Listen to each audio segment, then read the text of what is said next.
Joaquin, from Alicante. Yes, from Elche.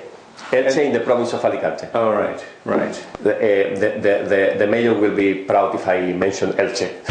Very good. Well, we must do what we can for the mayor.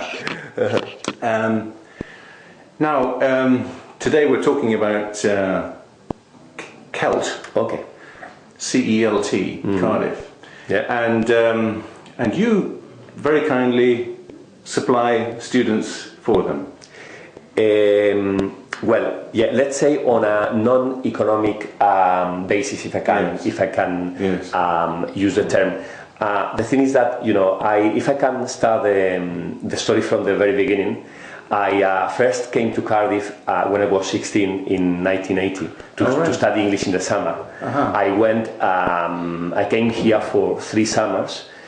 Then I stopped coming, didn't come for 17 years. And in 1999, I was invited by the Wales Tourist Authority to a workshop that they organized to show what the different schools and universities in Wales could offer in terms of linguistic trips, etc.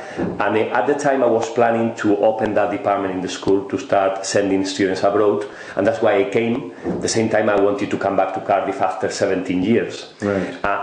It was at that workshop where I met Grace and Greg.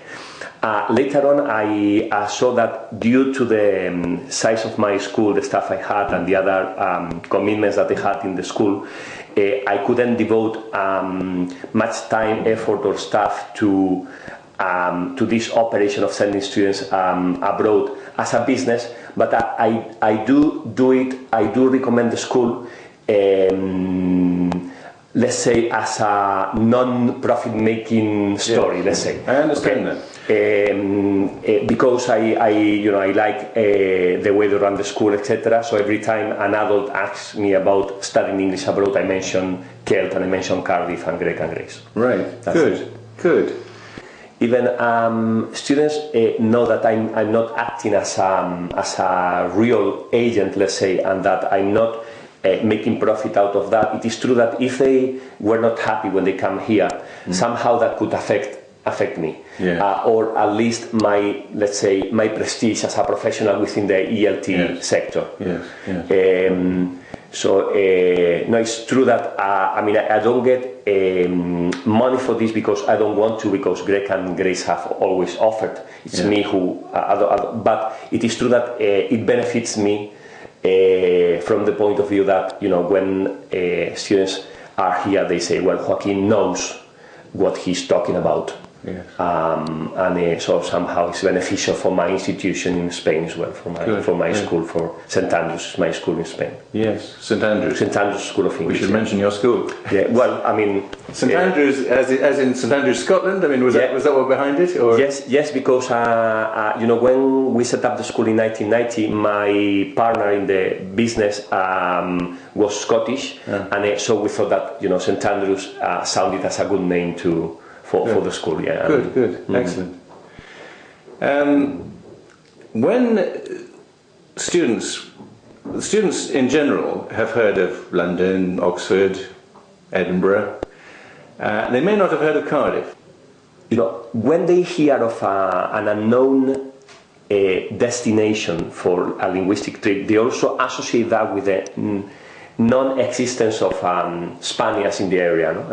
If you mention Cambridge, Oxford, London, Brighton, which are very popular destinations for linguistic trips, they're afraid that they might encounter, they might meet many Spaniards, and then their English practice could be spoiled or would be reduced to a minimum. While they say, okay, Cardiff, Wales, that sounds, at the same time, it's not like going to a small village, which could also be nice, but here they've got a lively town, modern, with lots of facilities, and an excellent shopping area, etc. But at the same time, they think they're not going to meet as many Spaniards as in other typical classic destinations for learning English abroad. No? That's right. That's absolutely right. Yeah. Good.